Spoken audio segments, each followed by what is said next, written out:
Hallo, ik ben Sven Polman. Ik ben 12 jaar en heb 1,5 jaar pianoles. Ik zit bij de pianoschool in Apeldoorn. Mijn docent is Laura. De volgende stukken ga ik spelen op het concours. Le Petit Nègre bij Debussy. Vision Fugitives van Prokofjev.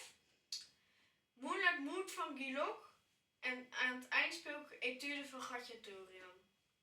Mijn vraag is: waar let de jury op tijdens het concours en wat kan ik nog verbeteren? Nu ga ik spelen.